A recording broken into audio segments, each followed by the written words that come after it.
Mr. President, I rise today in strong opposition to the President's request that Congress take away money for public broadcasting and for our own security in foreign assistance that had already been passed and signed into law on a bipartisan basis with a Republican-led House, a Democratic-led Senate at the time, and worked out all the details. Yes, compromises, not a dirty word, made.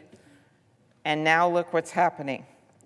And this clawback doesn't just eliminate funding for, say, NPR, PBS.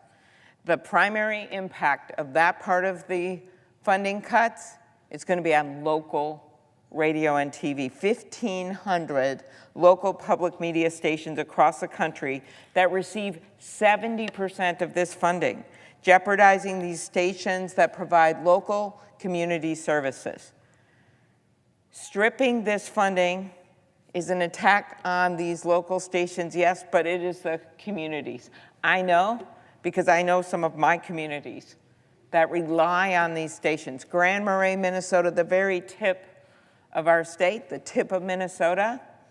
Do you think all these other stations are covering the Canadian wildfires hourly?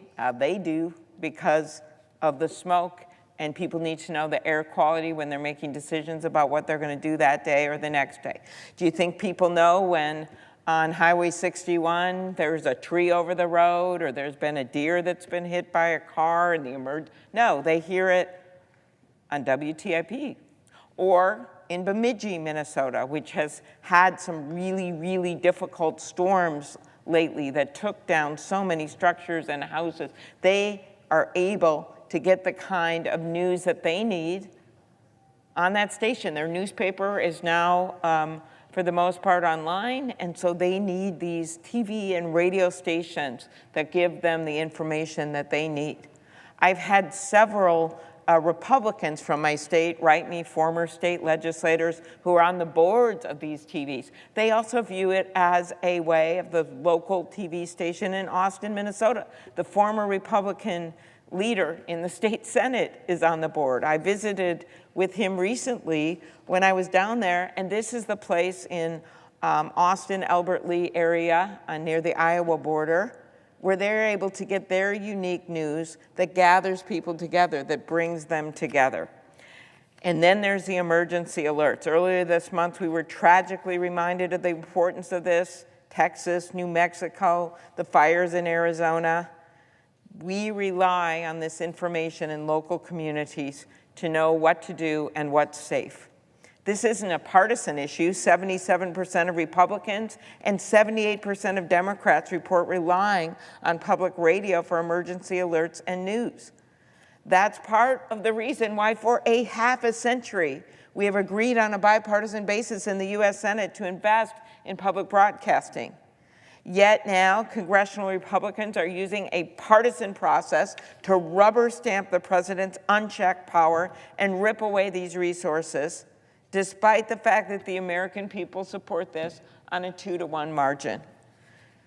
I think about these stations in Duluth, in Granite Falls, in Austin, and every week 20 million people across the country actually listen to radio programs that were started out of our local Minnesota Public Radio, maybe Prairie Home Companion. They're listening to some of those former broadcasts, and they make them smile, and they make seniors feel happy when they're alone in the assisted living. Or maybe Marketplace, that also started in my state, and they're able to get the facts. They're able to get news about what's happening with the economy and interesting stories. I think a constituent of mine said it best.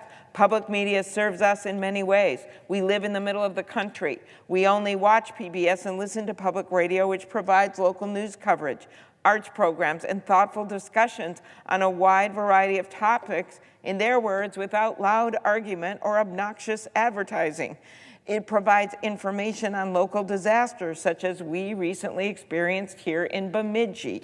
That's where Paul Bunyan is from, or that's where the statue is.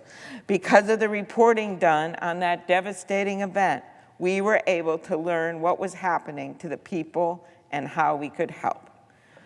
We must support these vital resources that give voice to important local issues.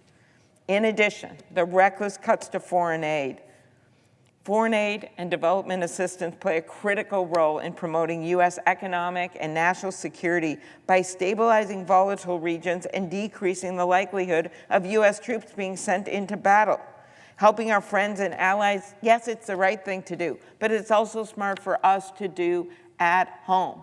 I have, with Republican members of our congressional delegation in Minnesota, stood up together at press conferences to make sure we keep sending foreign aid, this is in the last 5 years, to Somalia, because we know the threat if we just close our eyes to what our terrorist forces trying to go up in leadership and take over regions of these countries, we know what happens.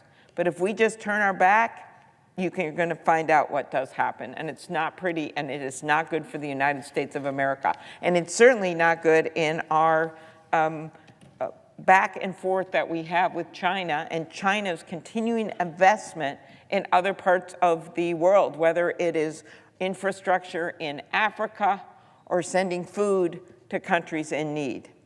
This rescission would also weaken our global health programs. These programs not only show humanitarian leadership, they also keep us safe.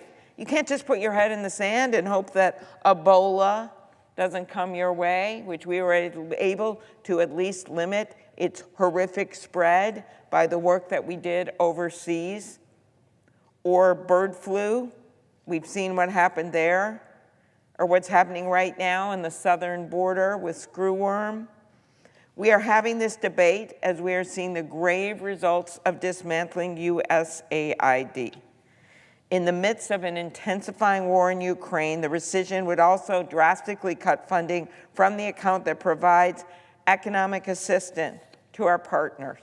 You think about the president's work in the Mideast, and the potential for extending the Abraham Accords and the potential for a peace deal there, well, that is not going to be helped if we cut off the foreign aid to some of our only allies that are in the region, countries like Jordan. Foreign aid is about demonstrating leadership and compassion, but it is also about security. To conclude, as a daughter of a newspaperman, I know how important public media and the free press are to strengthening our democracy. Hacking away at public broadcasting and international aid is not just short-sighted, it's dangerous. These investments are relatively small in cost, yet immense in impact. They strengthen our country and strengthen our leadership. And we ask our colleagues on the other side of the aisle to look at what this means for our role in the world. We have 3 independent branches of government.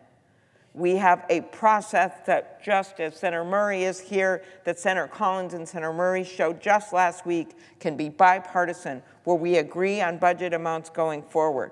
We have the power of the purse. We're Article 1 in the Constitution, and we better show our power instead of just being rolled and being members over there who are rubber stamping this president. Stand up and do your job. Thank you, Mr. President. I yield the floor.